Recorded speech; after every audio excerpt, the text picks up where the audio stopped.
Баршаңызға қайырлы күн достар. Бүгін сіздермен өте дәмді, өте жұмсақ сарымсақ соусымен булочки даярлайтын боламыз.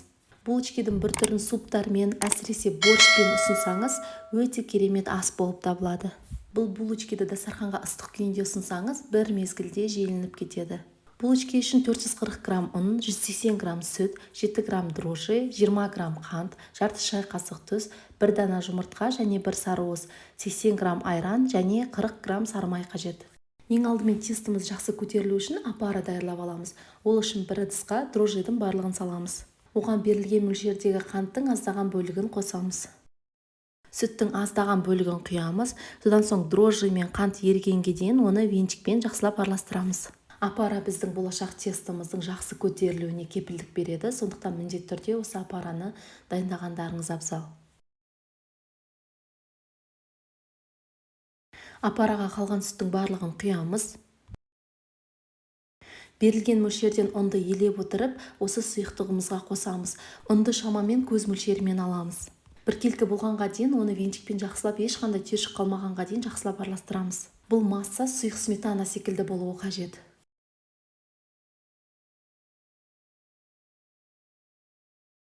Дайын болған массамыздың бетін жауып, шамамен 20 минутқа комната температурасында қалдырамыз.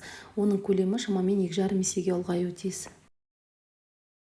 Опара дайын болған уақытта оның бетінде ауа түйіршіктері пайда болып, ол жарыла бастайды. Келесі кезекте осы опараға қалған қантты, тұзды, 1 жұмыртқаны және 1 сарыуызды, айранды және майды ертіп алып, немесе комната температурасындағы майды салып, оны жақсылап біркелкі масса болғанға дейін венчикпен араластырамыз.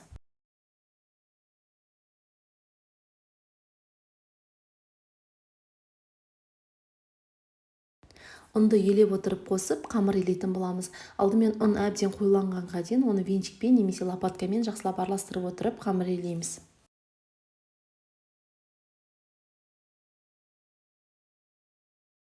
Қамыр әбден қоюланған уақытта нан жаятын орынға қалған берілген мөлшерден артық, себебі булочки өте тығыз болып қалуы мүмкін. Осы мөлшермен біз жұмсақ етіп қамыр илеп аламыз. Қамырдың құрамындағы ұн түйіршіктері қалмай, барлығы біркелкі болғанға дейін жақсылап илеуіміз қажет. Дайын болған қамырды қолымызбен ұстаған уақытта ол қолымызға аздап жабысып тұруы тиіс. Ыдысты өсімдік майымен майлаймыз, оның ішіне осы қамырды орналастырамыз. Бетін сулы орамалмен жабамыз. Қамыр жақсы көтерілу үшін мен өшірулі тұрған духовкаға осы қамырды салып қоямын. Жанына 1 стакан кипяток қоямын. Қамыр 1,5-2 сағат тұрып, көлемі 2,5 есе ұлғаюы тиіс. Қамыр көтерілу үшін өзіңізге ыңғайлы тәсілді қолдансаңыз болады. Ыдыстың сыртын жақсылап орап, оны жылы жерге 1,5-2 сағатқа қалдырсаңыз да болады. Осы рецепті пайдалансаңыз, сіздің қамырыңыз өте жұмсақ болып шығады. Дайын болған қамырды бірдей етіп 24 бөлікке бөліп аламыз. Ол үшін алдымен үлкен қамырды 4 бөлікке бөлеміз, содан соң әр бөлігін 6 бөлікке бөлеміз.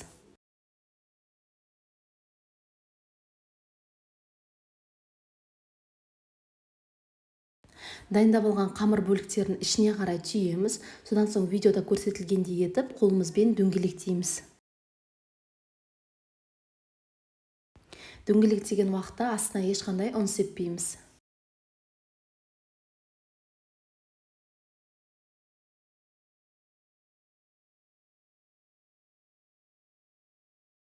Бізде осындай әдемі дөңгелек шар пайда болуы тиіс.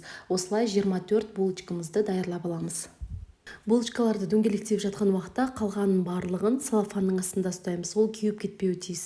Булочкалардың барлығын противеньнің үстіне орналастырамыз, оның бетін жауып, комната температурасында 40 минутқа қалдырамыз. Булочкаларды 180 градуста қызып тұрған пеште қызарғанға дейін пісіреміз, шамамен 30 минут көлемін алады. Булочки дайын болғанға дейін чесночный соус даярлаймыз. 50 грамм өсімдік майына шамамен 3-4 сарымсақты үкіштен өткізіп қосамыз.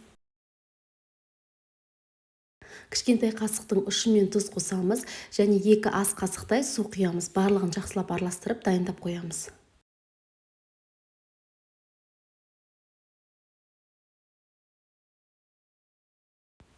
Булочки қызарып піскен уақытта оны духовкадан шығарып, ыстық күйінде оның бетіне соусымызды жағып, құйып шығамыз.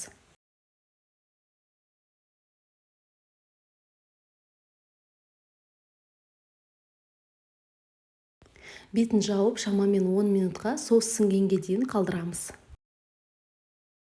Осымен біздің иісі аңқыған, өте нәзік, өте дәмді суппен қосып жейтін булочкаларымыз дайын. Сіздер де міндетті түрде даярлап жақындарыңызды қуантыңыздар. Айтпақшы, осы булочканың жартысын чесночный соуспен, жартысын әртүрлі вареньемен, джеммен қосып жесе болады. Өте дәмді шығады. Сондықтан міндетті түрде даярлауға кеңес беремін. Мен сіздермен өз каналымда әртүрлі торттар мен десерттердің мастер-классымен, әртүрлі ерекше тағамдардың рецептімен бөлісемін. Сондықтан міндетті түрде менің каналыма тіркеліп, жаңа рецепті жіберіп алмас үшін қоңырауды басып қойыңыз.